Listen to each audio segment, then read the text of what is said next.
네, 안녕하세요. 오늘 저희가 좀 흥미로운 자료들을 가지고 왔는데요. 바로 대장 내시경 검사에 대한 이야기입니다. 네, 안녕하세요. 이게 또 한국에서는 대장암 발병률 때문에 워낙 중요한 검사잖아요. 맞아요. 그래서 이 검사 수로도 엄청 늘었는데 이게 또 배우기가 그렇게 어렵다고 하더라고요. 환자분들도 좀 힘들어하시고. 네, 그렇습니다. 대장암 조기 발견이랑 예방에는 결정적인데 배우는 과정이 좀 길고 까다로운 편이죠. 그리고 환자분들 불편감도 있고요. 그래서 오늘은 이 대장 내시경의 핵심, 특히 그 내시경 넣는 기술 있잖아요. 그거랑 또 요즘 핫한 인공지능, AI 역할까지 좀 핵심만 쏙쏙 뽑아서 알아보려고 합니다. 좋습니다. 특히 삽입 기술이 중요하죠. 대장 끝까지 잘 넣어야 검사가 제대로 되니까요. 네, 그 삽입 기술 자료 보니까 뭐 정해진 패턴 같은 게 있다던데요. 아, 네. 중요한 포인트인데요. 그 나카지마 키요시라는 분 책에도 나오지만 마치 내비게이션처럼 대장 구조 따라서 딱 정해진 순서대로 움직이는 패턴이 있어요. 그걸 익히면 훨씬 수월해지죠. 아하, 길 따라가듯이요. 그렇죠. 특히 그 S상결장이라고 구불구불한 부분이 있거든요. 거기서 내시경이 쉽게 꼬여요. 그걸 루프라고 부르는데 아, 루프. 그게 문제군요. 환자분들 아픈 것도 그것 때문인 경우가 많다고요? 네, 맞아요. 그 루프가 생기면 내시경이 앞으로 잘 안 나갈 뿐더러 통증을 유발하거든요. 알파 루프, 리버스 알파 루프 이런 종류도 있고요. 그러면 그 꼬인 걸 푸는 게 핵심 기술이겠네요. 어떻게 푸나요? 네, 그게 중요하죠. 대표적인 게 right turn shortening이라고 내시경을 살짝 오른쪽으로 돌리면서 당겨주는 거예요. 그럼 꼬인 게 좀 펴지거든요. 오, 돌리면서 당긴다. 네, 그리고 또 지글링이라고 해서 내시경 끝을 짧게 왔다 갔다 움직여주는 방법도 있고요. 아, 그리고 정말 중요한 거 네, 뭐죠? 의외일 수 있는데 공기를 빼는 거예요. 흡인이라고 하죠. 공기를 빼요. 보통 공기를 넣어서 장을 부풀려야 잘 보인다고 생각하는데요. 그게 이제 초보자들이 많이 하는 실수인데요. 공기를 너무 많이 넣으면 장이 너무 늘어나서 오히려 내시경 진입이 어렵고 환자분은 배만 아프고요. 아, 과유불급이군요. 그렇죠. 오히려 공기를 쭉 빨아들이면서 장을 이렇게 아코디언처럼 단축시키면 내시경이 훨씬 부드럽게 들어가요. 통증도 줄고요. 와, 공기를 빼는 게 핵심이었네요. 신기하다. 그럼 뭐 자세 바꾸거나 배 누르는 것도 도움이 되나요? 네, 그럼요. 환자분 자세를 왼쪽이나 오른쪽으로 돌리거나 아니면 보조자가 배를 좀 적절하게 눌러주면 루프가 덜 생기거나 풀리는 데 도움이 되죠. 이런 것도 다 기술이에요. 이야, 정말 복잡하네요. 배우는 과정도 쉽지 않겠어요. 어떤 자료 보니까 실력이 쭉 느는 게 아니라던데요? 아, 네. 그 비단조 학습, 넌 모노토닉 러닝이라고 하죠.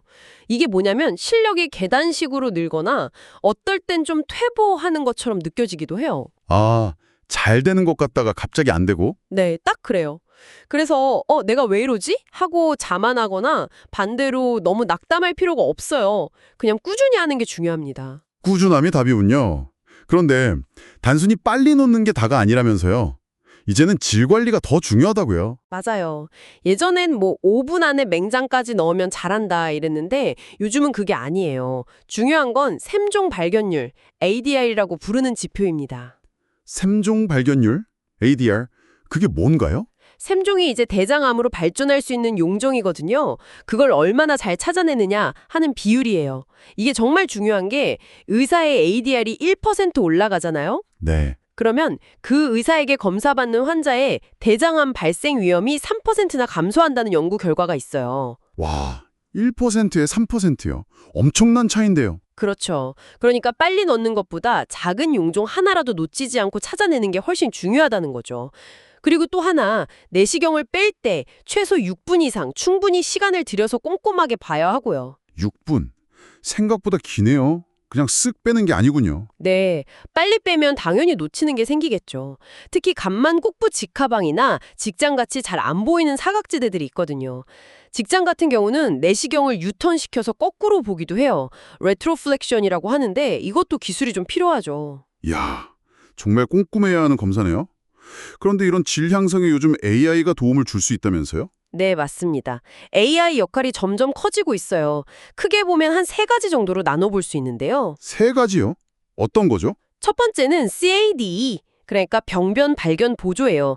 Computer Aided Detection. 아, 발견 보조.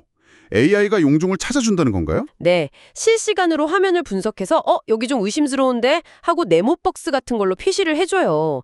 특히 작거나 좀 납작해서 눈에 잘 안 띄는 용종들 있잖아요.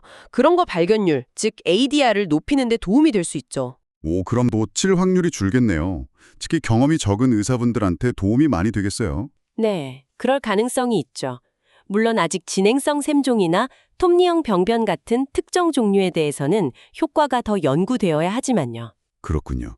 그럼 두 번째는 뭔가요? 두 번째는 CADX, 진단 보조입니다. 컴퓨터 ADD 다이어그노시스. 이건 발견된 용종이 어떤 종류인지, 예를 들어 암으로 갈 가능성이 높은 건지, 아니면 그냥 도도되는 증식성 용종해지 같은 걸 예측해주는 거예요. 아, 발견뿐만 아니라 이게 뭔지까지 알려준다. 그럼 불필요한 용종 제거를 줄일 수도 있겠네요. 그렇죠. 그럼 잠재력이 있어요. 물론 아직은 숙련된 의사의 눈을 완전히 대체할 수준은 아니지만 진단의 일관성을 높이거나 비숙련자를 보조하는 역할은 충분히 기대해 볼 수 있죠. 흥미롭네요. 마지막 세 번째는 뭐죠?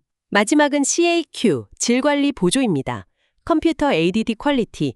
이건 검사 과정 자체가 잘 이루어졌는지를 평가하는 거예요. 검사 과정을 평가한다고요? 예를 들면요? 네, 장정결도라고 하죠. 장이 얼마나 깨끗하게 비워졌는지 점수를 매긴다거나 내시경 빼는 시간, 위드드로어 타임을 충분히 가졌는지, 속도는 적절했는지, 그리고 맹장 끝까지 확실히 도달했는지 같은 것들을 AI가 객관적으로 체크하고 기록해주는 거죠. 와, 그럼 검사의 질을 좀 더 객관적으로 관리할 수 있겠네요. 맞습니다. 의사 스스로 피드백을 받기도 좋고 병원 차원에서도 질 관리에 활용할 수 있겠죠. 추적 검사 언제 해야 할지 알려주는 시스템 같은 것도 연구되고 있고요. AI 가능성이 정말 무궁무진해 보이는데요. 근데 아직 좀 고려해야 할 점들도 있겠죠. 당장 다 적용하긴 어려울 것 같고. 물론입니다. 가장 중요한 건 이게 연구실 환경이 아니라 실제 병원에서 다양한 환자들한테도 꾸준히 효과가 있느냐 하는 검증이 더 필요하고요. 그렇죠. 실제 환경은 변수가 많으니까요. 그리고 비용 문제도 있죠. AI 시스템 도입하고 유지하는 데 돈이 드는데 그만큼 효과가 있는지, 또 건강보험 적용은 어떻게 할 건지 이런 현실적인 고민들이 필요해요. 일본 같은 경우는 좀 지원이 있다고 들었고요. 아, 정책적인 부분도 중요하군요. 국내 기술 개발도 필요하겠고요. 네, 맞아요. 우리 기술로 만든 좋은 AI 시스템이 나와야 하고 또 이걸 어떻게 교육 과정에 통합할지 같은 고민도 필요합니다. 네, 오늘 말씀 들어보니 대장 내시경이라는 게 정말 섬세한 기술과 끊임없는 질 관리가 필요한 검사라는 게 느껴지네요. AI는 분명히 이걸 한 단계 끌어올릴 도구가 될 것 같고요. 네, 잠재력은 충분하죠. 하지만 말씀하신 것처럼 실제 임상에서의 효과나 효율성은 계속 검증하고 발전시켜 나가야 할 과제입니다. 그렇죠. 자, 그럼 여기서 마지막으로 청취자분들께 질문 하나 던져볼까요? 네, 좋습니다. AI 기술이 계속 발전하면 미래의 대장 내시경 의사의 역할은 어떻게 변할까요? AI가 단순 반복적인 용종 찾기 같은 걸 많이 도와주면 의사는 좀 더 어려운 시술이나 환자와의 소통에 집중하게 될까요? 아니면 혹시 AI에 너무 의존하게 되는 새로운 문제가 생길 수도 있을까요? 흥미로운 질문이네요. 네, 한 번쯤 생각해 보시면 재미있을 것 같습니다. 오늘 깊이 있는 이야기 나눠주셔서 감사합니다. 네, 저도 유익한 시간이었습니다.